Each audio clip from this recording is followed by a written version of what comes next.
5 fakta terjadinya krisis ekonomi Sri Lanka, yang mengakibatkan kerusuhan pada negaranya. 1. Berbulan-bulan kekurangan makanan dan bahan bakar. Perdana Menteri Sri Lanka, Ranil Wickremesinghe telah mengumumkan bahwa negaranya saat ini kekurangan makanan, bahan bakar, serta listrik selama berbulan-bulan. Di depan Kongres, Ranil mengatakan, dia menghadapi masalah serius karena tidak mampu membeli bahan bakar impor, disebabkan karena utang di perusahaan minyaknya tersebut sangat besar. 2. Sri Lanka berutang ke China.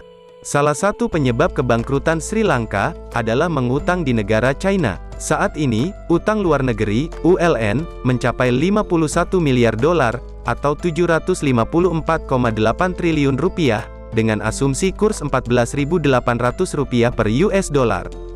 Pemerintah Sri Lanka, diketahui telah meminjam uang dari China sejak 2005, untuk membangun banyak proyek infrastruktur di bawah program skema Belt dan Road.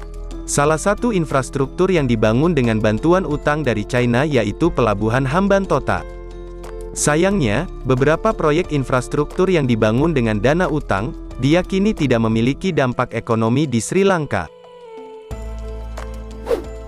3. Selain utang, sektor pariwisata Sri Lanka terpuruk akibat pandemi. Kebangkrutan Sri Lanka juga disebabkan merosotnya sektor pariwisata negara tersebut akibat pandemi COVID-19. Dan mengakibatkan berkurangnya sumber pendapatan dari sektor pariwisata selama pandemi. Sejumlah besar fasilitas umum, seperti sekolah, dan kantor lembaga negara, harus ditutup oleh pemerintah. Tentu saja, ini mempengaruhi pendapatan negara. 4. Warga turun ke jalan untuk memprotes kenaikan harga.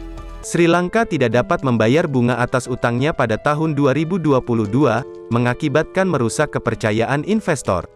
Hal ini mempersulit Sri Lanka untuk meminjam uang di pasar internasional dan mengancam nilai mata uangnya. Sri Lanka telah kehabisan makanan, bahan bakar, dan harga melonjak karena kekurangan mata uang selama berbulan-bulan untuk membeli semua yang dibutuhkan di luar negeri. Karena pemadaman listrik dan kekurangan obat-obatan, sistem perawatan kesehatan Sri Lanka berada di ambang kehancuran. Sejak April tahun 2022, banyak orang Sri Lanka telah memprotes di jalan-jalan ibu kota Sri Lanka, dan telah menyebar ke seluruh pulau. Akibatnya pemerintah menuduh COVID sebagai pengaruh perdagangan pariwisata di Sri Lanka. Selama ini yang kita ketahui, pendapatan mata uang asing terbesar Sri Lanka, berasal dari sektor pariwisata.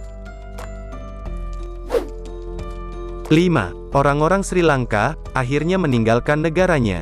Dalam 5 bulan pertama 2022, ketika orang-orang Sri Lanka berbondong-bondong meninggalkan negara mereka, Biro Imigrasi Sri Lanka melaporkan penerbitan 288.645 paspor. Dibandingkan tahun lalu, permintaan paspor tahun ini meningkat 3 kali lipat dibandingkan periode yang sama tahun lalu. Itulah beberapa fakta penyebab kebangkrutan negara Sri Lanka. Kita doakan semoga krisis ekonomi di Sri Lanka segera berakhir. Amin. So cukup sampai di sini dulu video kali ini, sampai jumpa lagi di video berikutnya. Jangan lupa like, comment, share and subscribe.